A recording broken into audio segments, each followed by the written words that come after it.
OPEC کو کہا جا رہا ہے کہ آپ اپنی آپ اوکے جی جو پروڈکشن ہے اس کو انکریز کریں, ریٹس کو اسٹیبلائز کرنے کی کوشش کریں, definitely to damage the economy of Russia. But میرا خیال ہے کہ اگر ولادیمیر پوٹن نے یہ سب کچھ کیا یوکرین کے اوپر, اس کے بہت سارے ریزنز ایک لحاظ سے آتے ہیں, تو اس کے لیے تو ہمیں ایک علیحدہ پروگرام کی ضرورت پڑے گی. But at the same time میں سمجھتا ہوں کہ انہوں نے بڑا کیلکولیٹڈ ساری چیزیں کی ہیں. And yes to be very honest, جو اس وقت آپ ڈیواسٹیشن دیکھ رہے ہیں وہاں پر یوکرین کے اندر, اسپیشلی وہاں کی فصلوں کی, گندم کی پیداوار تو اس سال میرا خیال ہے نہ ہونے کے برابر. تو مجھے نہیں لگتا کہ اگلے 20 سے 25 سال تک یوکرین جو ہے وہ ایک لحاظ سے اٹھ سکے گا. ٹھیک ہے, ان کو سپورٹ سرٹلی ہے, ان کو امریکن اکوپمنٹ مل رہا ہے, جرمن اکوپمنٹ مل رہا ہے, برٹش اکوپمنٹ, وار اکوپمنٹ کی میں بات کر رہا ہوں,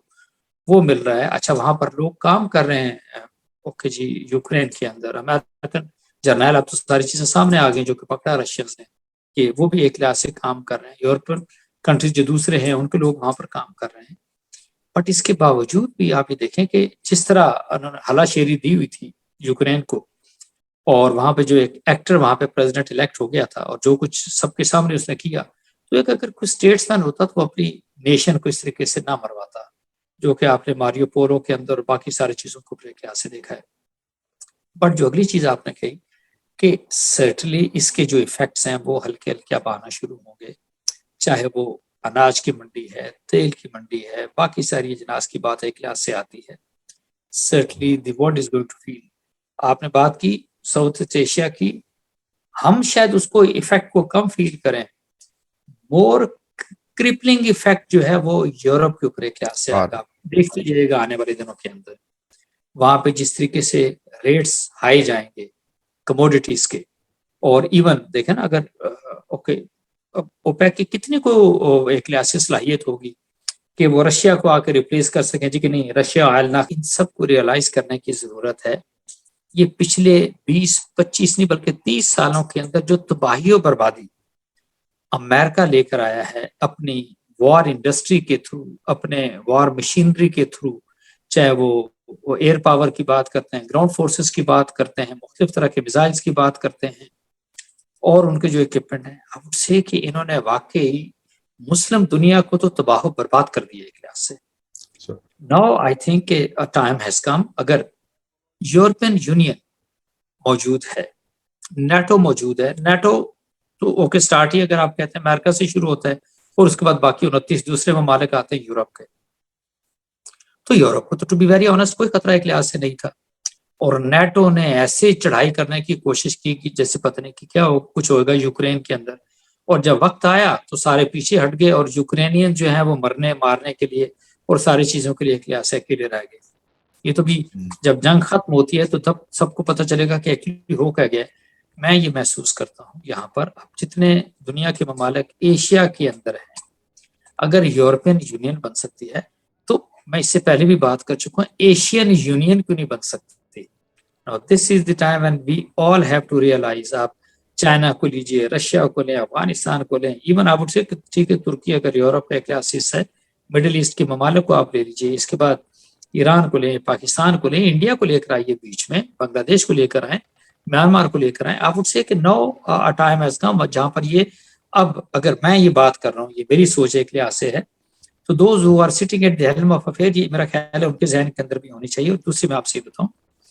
یہ اب امریکہ ایک ڈیکینگ کنٹری ہے, ایک ڈیکینگ پاور ہے.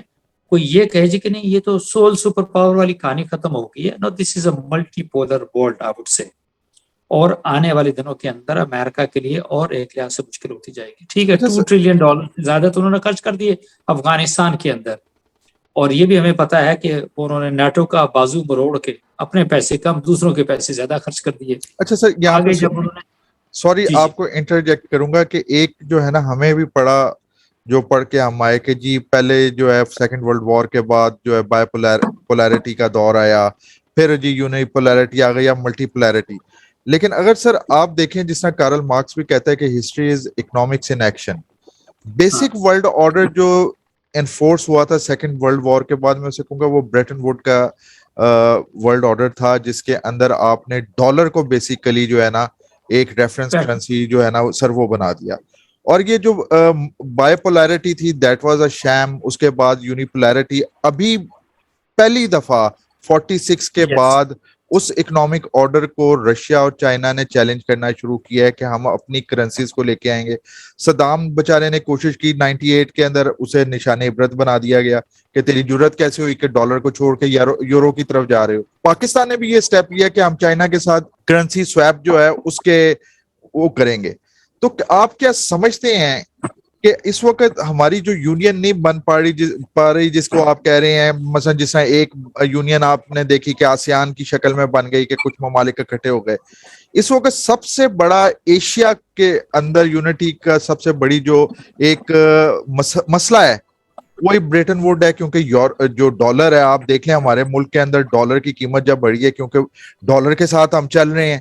تو حکومتیں بھی چلے گئی, نئی حکومت آ گئی, اس سے بھی کنٹرول نہیں ہوا, اب اسے بھی گالیاں پڑ رہی ہیں عوام کی طرف سے.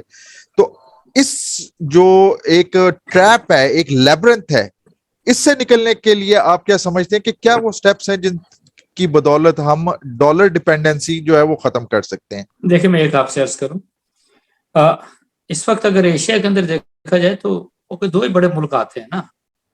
رشیا کو لے لیں یا پھر آپ چائنا کو لے لیں, اور دوسری سائڈ پہ لے لیں تو آپ انڈیا کو بھی ایک لحاظ سے لے کے چلتے ہیں. اب اگر انڈیا کے رول کو دیکھیں تو وہ تو امریکن پولیس مین کے رول میں نظر آتا ہے آپ کو اس ریجن کے اندر, اور اس کو یہ خوش فہمی ہو گئی ہے کہ وہ چائنا کو ایک لحاظ سے چیلنج کرنے جا رہے ہیں. Certainly it is not possible. تو ایک تو میں یہ سمجھتا ہوں کہ اس کو جو لیڈ کرنا ہے نا, شنگھائی تعاون تنظیم سے میں شروع کرتا ہوں. ایس سی او کی بات اگر آپ کرتے ہیں, مجھے ایک وہ چیز نظر اس کے اندر آتی ہے کہ شنگھائی تعاون تنظیم کا اگر دائرہ کار وسیع کرتے ہیں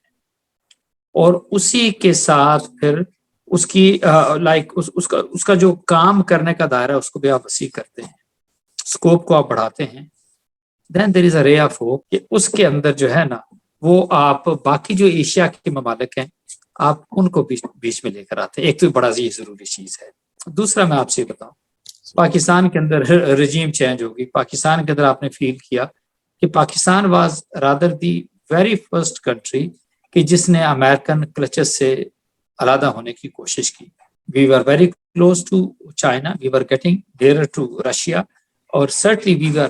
thinking and talking of okay جی آپ ایک نئی اتحاد کی بات کر رہے تھے, اور فور دیٹ میٹر ایک سوورنٹی کی اور یا پھر اس کی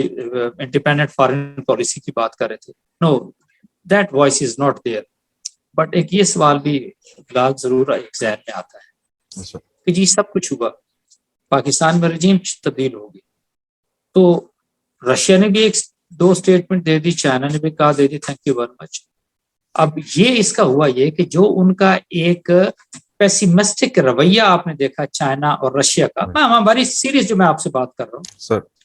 اس کا نتیجہ یہ ہوا ہے کہ اب اگر ایشیا کا کوئی دوسرا ملک ہے وہ اٹھنے کی, یہ سامنے آنے کی کوشش کرے گا تو اس کو ضرورت ہی کوئی نہیں ہوگی. دوسرے ملک سے مطلب دوسرے ملکوں کے رجیم کی میں آپ سے بات کر رہا ہوں. تو یہ تو آپ کہہ سکتے ہیں کہ امریکہ نے اس پاکستان کے اندر رجیم چینج کر کے بہت سارے ایک لحاظ سے مقاصد حاصل کر کے, and those countries who are trying to be more closer to China اور رشیا, پرابلی اب ان کے اس طرف نزدیک جانے کا جو پیس ہے وہ سلو ہو جائے گا. اچھا سر, اب دوسرے حصے کی طرف آتے ہیں کہ ہم سعودی عرب کے اوپر بڑا پریشر, یہ اپریل کے 24 اپریل کو ولیم برنس CIA کے جو چیف نے بھی دورہ کیا, شہزادہ محمد بن سلمان سے ملاقات بھی کی, اور جو رپورٹس آئی ہیں, جو خبریں آئیں, تو شاہ محمد نے اپنی انڈیپینڈنٹ جو فورن پالیسی ہے اس کے اوپر انہوں نے سٹینڈ لیا اور کوئی اتنا اچھا دورہ نہیں گیا. اور اس سے پہلے بھی ہم نے دیکھا کہ جمال خشوگی کے معاملے میں جس طریقے سے سنپ کیا گیا, پھر جو جس طریقے کے کمنٹ سعودی عرب کے بارے میں امریکہ نے دیے, اس کا اثر یہ ہوا کہ بائیڈن کی کال سننے سے انہوں نے انکار کر دیا. تو آپ کیا دیکھ رہے ہیں کہ ایک ہم دیکھ رہے تھے کہ ابراہم اکارڈ کے بعد کچھ سہولتیں آنی شروع ہوئی تھی, ابھی لیٹسٹ تو بلکہ یہ بھی خبر آئی ہے کہ جو بغداد کے اندر ایران اور سعودی عرب کے انٹیلیجنس حکام کی میٹنگ ہوئی ہے وہ بڑی کنسٹرکٹیو تھی. نارملائزیشن کی طرف ایران اور سعودی عرب جا رہے ہیں, یعنی کہ ایک طرف تو وہ ایرانین اٹامک جو معاہدہ تھا وہ ہمیں کھٹائی میں پڑتا نظر آ رہا ہے, لیکن دوسری طرف جو سعودی عرب ہے وہ اپنے تعلقات کو بہتر کر رہا ہے ایران کے ساتھ. تو اس کی وجہ سے سر ایک جو ابراہم ایکارڈ کے بعد جو ہمیں آرڈر ابھرتا ہوا نظر آ رہا تھا وہ کچھ کھٹائی میں پڑتا ہوا نظر آ رہا ہے. تو آپ کس طریقے سے دیکھتے ہیں کہ سعودی عرب کی جو یہ انڈیپینڈنٹ خارجہ پالیسی جو ہم دیکھ رہے ہیں کہ وہ آہستہ آہستہ امریکن انفلوئنس سے نکل رہے ہیں, تو اس کے کیا امپیکٹ ہوں گے پاکستان کے اوپر اور خاص طور پہ اس خطے کی پالیٹکس کے اوپر؟ میں آپ سے عرض کروں کہ پاکستان کو چھوڑ کے باقی جو 3 میجر مسلم کنٹریز ہیں, ایران کی بات کریں, ترکی اور سعودی عرب کی بات آپ کرتے ہیں, میرا خیال ہے ان سب کے اندر یہ ریئلائزیشن آئی ہے after the destruction of so many countries in Middle East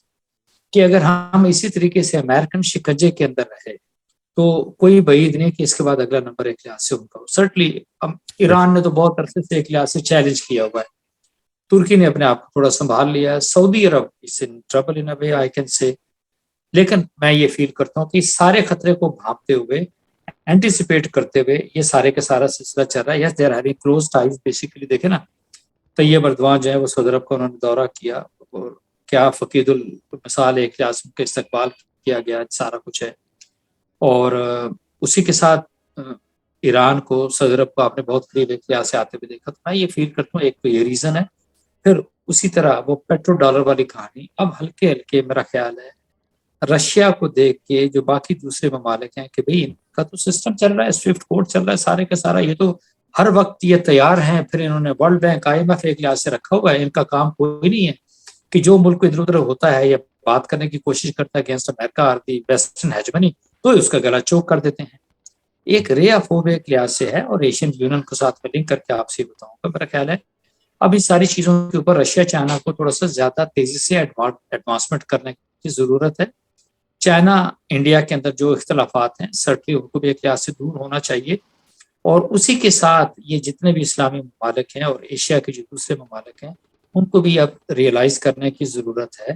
کہ بھئی اگر آپ سوچنے کی بات ہے, امریکہ کا آلموسٹ کو $800 بلین کا صرف ڈیفنس کا بجٹ ہے. تو ایک بدی کی قوت ہے نا, ایک بہت بڑی بدی کی قوت ہے. وہ دنیا کو قوت کے ذریعے اور تباہی و بربادی کے ذریعے اپنا مطیع و فرما بردار بناتے ہیں. اور اگر فرض کریں کوئی ملک مان جاتا ہے تو اس کے اندر اپنے لوگ لا کے بٹھا دیتے ہیں, اکنامک ہٹ مین کی آپ یہ بات کرتے ہیں. تو میں یہ فیل کرتا ہوں کہ یہ اب جو خطے کے ممالک ہیں ان کو بڑا سیریسلی دیکھنا ہے کہ ان ساری چیزوں کو انہوں نے کیسے لے کے چلنا ہے, اپنے آپ کو کیسے بچانا ہے, امریکہ کی تباہی و بربادی سے اپنے آپ کو ایک لحاظ سے کیسے بچانا ہے. امریکہ از اے کنٹری, نہ اس کی دوستی اچھی ہے نہ اس کی دشمنی اچھی ہے. It is better to stay away from America. یہ سینس جو ہے وہ اس ریجن کے اندر بڑی تیزی سے سرایت کرتا ہوا نظر آتا ہے ادر دین انڈیا, کیونکہ انڈیا جو ہے it is acting like a policeman to America. Let say کہ ان کے خیالات کے اندر کیسے تبدیلی آتی ہے. سر آپ کو سیکنڈ کروں گا, آپ کو یاد ہوگا کہ یہ جنگ پچھلے مہینے کی بات ہے, شروع میں رشیا اور یوکرین کی ڈیل کے اوپر یہ پہنچ گئے تھے جس میں یوکرین نے گارنٹی بھی دے دی تھی کہ ہم نیٹو کے اندر شامل نہیں ہوں گے. پھر سڈنلی امریکن جو ہے انوالومنٹ کی وجہ سے وہ ڈیل نہ ہو پائی, اور آج سفر کون کر رہا ہے, وہ ایک کامن یوکرینین کر رہا ہے. اور یہ ہمارے لیے ایک بہت بڑا سبق ہے کہ ایک امن آ سکتا تھا اگر آپ کو ہیومن رائٹس اور آپ کو ڈیموکریسی کی, آپ کو انسانی حقوق کی کوئی فکر ہوتی تو آپ اس ڈیل کو کامیاب ہونے دیتے. آپ نے نہیں کیا. اور اب جو ہے آسٹن صاحب کہہ رہے ہیں, امریکن سیکرٹری آف ڈیفense, کہ جی ہم تو بیسیکلی چاہتے ہیں کہ یہاں پہ پھنس جائے رشیا, جو کہ رشیا پھنستا ہوا نظر نہیں آ رہا. اچھا سر, ادھر سے دوسرے حصے کی طرف میں آؤں گا کہ افغانستان کے اندر پھر ہم نے دیکھا کہ داعش کے اٹیکس ایک دم بڑھنے لگے. پھر خبر BBC کو انٹرویو دیتے ہوئے ہمیں پتہ چلا کہ جنرل سمیع سادات جو ANA کا تھا اس نے انکشاف کیا کہ وہ جو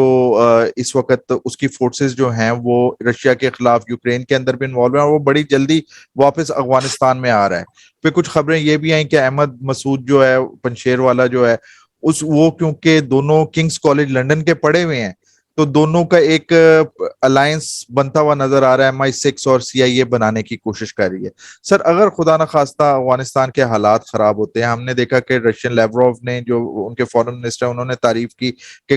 جو پاپی کلٹیویشن ختم کر دی ہے, سیکیورٹی کے حوالے سے طالبان بڑا اچھا پلے کر رہے ہیں. ایران کی طرف سے ہم نے اپریسیشن دیکھ لی, چائنا کی طرف سے دیکھ لی.